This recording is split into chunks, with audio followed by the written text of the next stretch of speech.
네, 이번 시간은 뉴스앤파워 인터뷰 코너입니다. 국민의힘 이준석 대표가 어제부터 휴가에 들어갔는데요. 하지만 이 대표와 당내 대선 주자들 간의 신경전은 계속 이어지고 있는 상황입니다.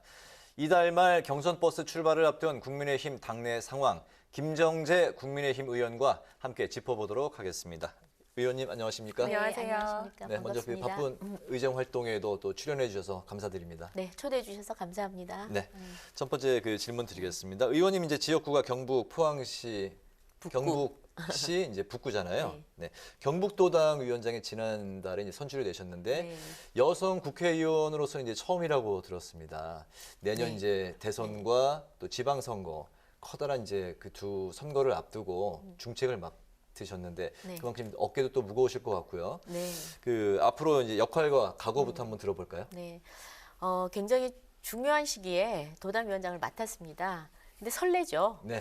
왜냐하면 정치인들은 이 선거 오면 좀 설레거든요. 그러실 것 근데 같아요. 가장 네. 큰 대선 또 지선을 다 경험할 수 있다는 건 저로서는 굉장히 행운합니다. 그리고 특히 또 경북의 그 의원님들께서 한마음 한뜻으로 추대를 해주셔서 네. 경선 없이 도당위원장에 대해서 그것도 굉장히 제가 감사한 일이고요. 네. 그래서 이제 그러나 해야 될 일이 많습니다. 뭐 아시다시피 저희가 그 박근혜 전 대통령이 적폐 세력으로 몰리면서 경북에서도 저희가 휘청했습니다. 그래서 굉장히 당세가 많이 꺾였는데요. 이제 네. 한 4년, 5년이 지나면서 저희가 각계 정말 전투를 벌였습니다. 굉장히 의원님들 각 지역에서 노력을 많이 하셔서 이제 당세도 많이 좀 회복이 됐고요. 거기에다가 요즘 최근에 그 네. 이준석 바람 그렇죠. 우리 당원들이 또 이준석 대표란 젊은 분을 우리 또 지역 주민들이 열화 같은 성화를 뽑아주셨어요. 그래서 덕분에 네. 2030, 40이 이제 드디어 저희 당에게 관심을 가지기 시작했습니다. 경북에서도 2030이 많이 빠져나갔었거든요. 네. 그래서 저희가 이번 이 가장 좋은 기회에 제가 좀 맡게 돼서 저만 또 우리 또 의원들만 한번 똘똘 뭉쳐서 하면 이번에 좀 성과를 낼 수 있을 것 같습니다. 뭐 구체적으로는 이 이제 젊은 사람들이 저희들을 이번에 지지해 주셨기 때문에 네. 이분들을 위한 정책들, 맞춤형 정책들을 저희가 좀 지역에서도 많이 발굴해서 중앙당으로 좀 알려드리는 역할을 또 해야 되겠고요. 무엇보다 그리고 선거는 또 조직도 중요합니다. 그리고 저희 또 경북에서는 이 맏형 또 맏언니 이렇기 네. 때문에 우리가 표를 최대한 많이 끌어내줘야 되거든요. 그래서 저희가 일단 목표는 8080입니다. 예, 80% 투표에 한 80% 정도면 일단 목표고 최대한 달성하기 위해서 지금 당원도 열심히 모집하고 있고요. 네. 13명 국회의원들이 지금 각자 지역에서 지금 열심히 활동하고 있습니다. 그리고 저희 이제 경북이 사실 문재인 정부 들어서고 좀 소외감을 많이 느낍니다. 네네. 그래서 경북 발전을 위해서는 지금 저희가 추진하고 있는 각종 사업들이 있어요. 이 사업들이 뭐 예를 들자면 영일만 대교라든지 아니면 대구 경북 통합 신공항 문제나 등등을 대선 공약에 넣는 게 저희 이번에 목표입니다. 네. 대선 승리하는데 알겠습니다. 제일 큰 역할을 해야 됩니다. 표정도 굉장히 밝으시고 네. 말씀도 굉장히 잘하시네요. 아유, 이 감사합니다. 큰 선거를 앞두고 정말 네. 그 설레고 계신 게 이제 맞으신데요. 포항시 북구가 이제 그 지역구신데 네. 이준석 대표가 지난 주말에 이제 안동을 방문했잖아요. 의원님도 이제 함께 하신 걸로 알고 네. 있는데 안동 주민들이나 경북 도민들이 이준석 대표나 국민의힘에 어떤 점을 바라고 있습니까? 깜짝 놀랐습니다. 저는 재선 의원인데 네. 옆에서 정말 보니까 부럽더라고요. 완전 정치계의 BTS예요. 완전 제가 안동 찜닭 골목을 네. 저희가 갔었는데 안동 찜닭 워낙 유명해서 전국에서 연예인이 많이 온답니다. 네. 웬만해서는 흔들리지 서울에도 않는데요. 많죠. 예, 상인들이 웬만큼 네. 유명한 사람이 오더라도 네. 흔들리지 않는데요. 이 닭 준비하시느라고 다 나오시는 거예요. 정말 셀카 많이 찍으시고 그래서 대단한 환호를 하셨는데 제가 네. 더 놀란 거는 토크 콘서트가 저녁 8시 반에 끝났습니다. 비가 이렇게 부슬부슬 오고 있었는데요. 네. 그 깜깜한데 많은 분들이 서 계시더라고요. 그리고 끝나고 대표께서 사진 찍으실 분들 한 줄로 쓰시면 사진 찍겠습니다 하니까 정말 순식간에 100m 이상이 쓰는 거예요. 네. 그래서 제가 야, 정말 부러웠습니다, 솔직히. 그랬는데 굉장히 지금 인기가 있으신데 저는 이유가 그렇다고 봅니다. 이 기존 정치에 좀 식상한 국민들이 뭔가 새로운 변화와 또 변혁에 대한 기대가 아닐까 싶습니다. 네. 그래서 이번에 이준석 대표가 또 대표로서 많은 역할을 해주실 거기 때문에 저희는 이번에 이번 안동 방문뿐만 아니라 경북 어딜 가더라도 좀 네. 표가 많이 쏟아질 것 같습니다. 네. 네. 네, 이준석 대표의 높은 인기를 실감할 수 있었고요. 예. 올라타야죠, 거기에. 예. 네, 그런데 최근에 이준석 대표와 윤석열 후보 간의 파열음이 나오기도 했고요. 또 네. 오늘은 원희룡 후보가 이 대표에게 경선 준비에 있어서 좀 빠져 있어라 네. 이렇게 지적을 하기도 했는데 이 신경전 어떻게 보고 계십니까?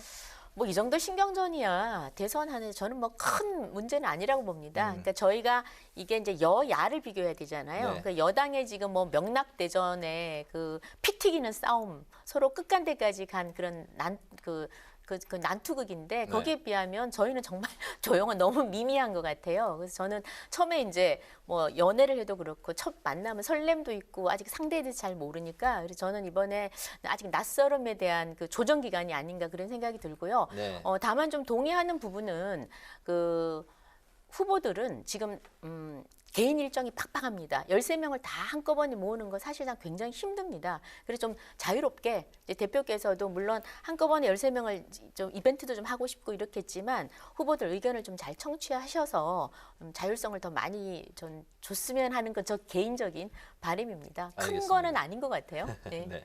그 윤석열 후보가 이제 지난주 그 봉사 활동에 이제 불참한 후에 그쪽 캠프에서 이런 발언을 했잖아요. 체급이 다른 후보들과 한 그림을 만들 돌고래. 수는 없다. 돌고래 뭐, 멸치 네. 돌고래 멸치. 네. 고등어도 있어요. 굳이 그런 발언을 할 필요가 있었나 싶기도 한데. 없었죠. 예. 네, 근데 이제 다 없었고, 그래서 이제 네. 뭐 다른 후보들의 입장에서는 언짢지. 당연히 이제 불쾌감을 이제 표시를 했는데 네.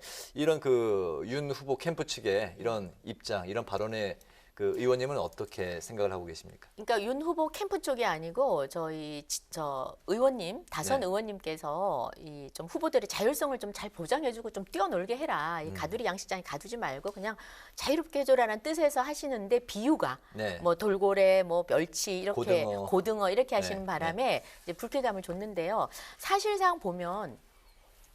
돌고래보다 멸치가 더 유용성이 많아요. 국물도 내고 맛있고 더 필요하고. 그렇게 해석을 할 수 있겠죠. 그러니까 제가 이렇게 보면 칭찬인가요, 그러면? 그러니까 모든 부분들 후보들이 네. 다들 특징 개인 특성을 가지고 있고 또 다 필요하고요. 그리고 생태계에서는 다 필요합니다. 네, 네. 그래서 저는 다 필요한 소중한 후보고 다만 우리 지금 국회의원들도 각 캠프에 가 계신 분들도 굳이 상대방의 언짢은 그런 표현들은 조금 조심을 하셔야 되지 않나 싶고요. 네. 그건 약간 실수인 것 같고 요는 본질은 자유롭게 최대한 활동을 하도록 좀 보장해주자 이런 것 같습니다. 후보들의 시간이다. 네. 후보들의 시간이다. 네. 예, 맞습니다. 예. 알겠습니다. 네. 네, 그리고 광복절을 앞두고 국민의힘 대선 주자들은 박근혜 전 대통령 등을 거론하면서 사면론을 꺼내 들었는데 어제 이재용 부회장은 또 가석방으로 결정이 됐고요. 또 전직 대통령에 대해서는 청와대가 물리적으로 시간이 부족하다는 입장을 내놨는데 대구 경북 민심이 어떻습니까? 대구 경북 민심은 이제 사실 대통령 구속은 과거의 일이었지 않습니까? 네. 그러니까 지금 현재는 구속되어 있는 상태인데 지금 이런 걸로 인해서 굉장히 국민 갈등이 심합니다. 그래서 저는 후보들께서 뭐 어떤 지지층을 겨냥한다 이것보다는 이제 일정 정도 시간이 지나고 두 대통령 전직 대통령이 사실 그 감옥에 있다라는 건 참 안타까운 일이죠. 그래서 이제 이 8.15를 기점으로 해서 한번 대통합, 대화합을 해보자라는 차원에서 저는 말씀을 하시는 것 같고 또 국민들도 그런 차원에서 제안을 하시는 것 같아요. 그럼에도 불구하고 사면은 대통령의 고유 권한입니다. 그래서 아마도 문 대통령께서 이런 여론을 참작하셔서 하지 않으실까 싶고요. 또 그런 부담도 있을 것 같아요. 네. 박 대통령이 잘못한 것보다 지금 문재인 대통령 잘못한 게 작지 않거든요. 더 크면 컸지.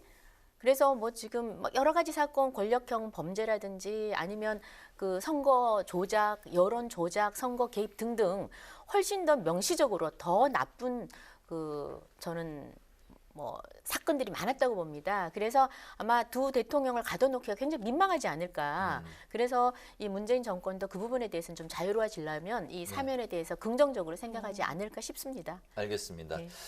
그 당 정책이 이제 부의장이고 하시는 일이 굉장히 많으신 것 같아요. 여러 가지를 네. 맡고 계신 것 같은데 또 그리고 국민의힘 탈원전 진상규명 네, 특위 네. 이제 간사를 또 맡고 계시고 특히나 이제 탈원전 문제는 여야가 극명히 이제 갈리고 있는 상황이고 내년에 또 대선 과정에서 계속 이제 부각될 그 이슈인데 특위에서는 현재 그 어떤 활동에 집중하고 계시고 관련해서 어떤 말씀을 하시고 싶으신가요? 네, 뭐 아시겠지만 그 문재인 정부의 여러 가지 실정 중에 또 대표적인 게 이 탈원전 정책입니다.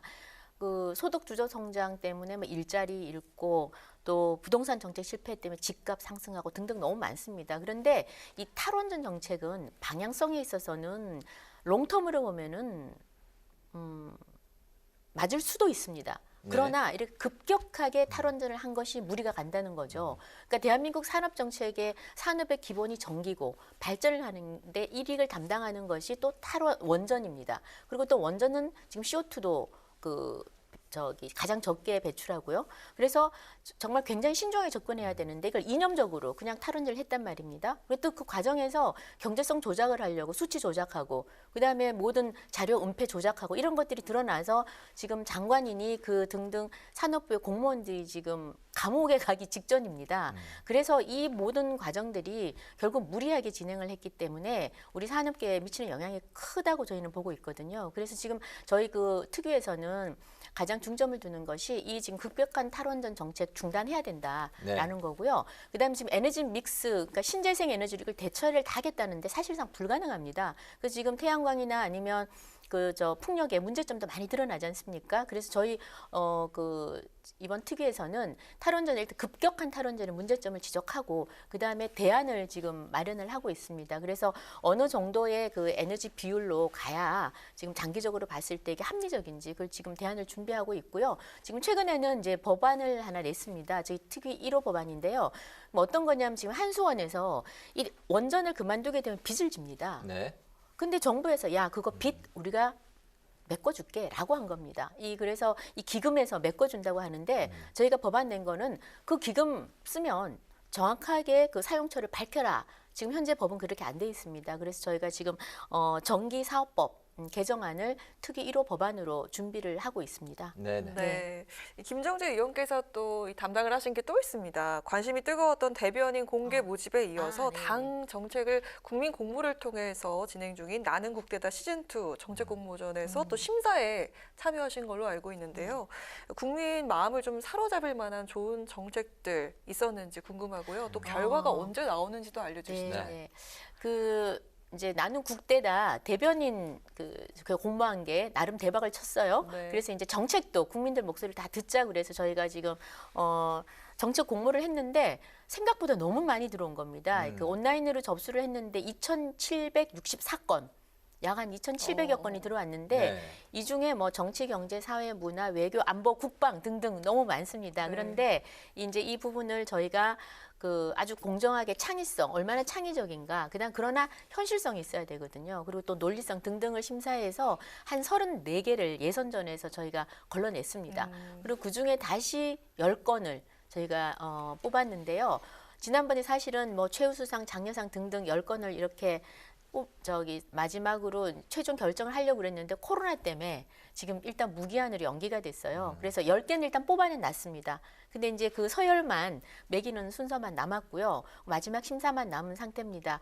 근데 여러 가지가 있었는데 저는 개인적으로 좀 인상적이었던 게 산모.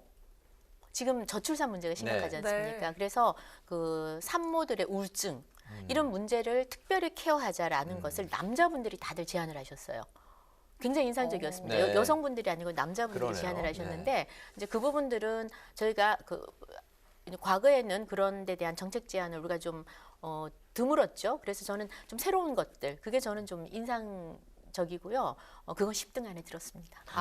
네. 그렇군요. 네. 네. 자 이제 곧 발표가 마무리를 납니다. 네. 시간상 이제 네. 해야 될 것 같습니다. 네.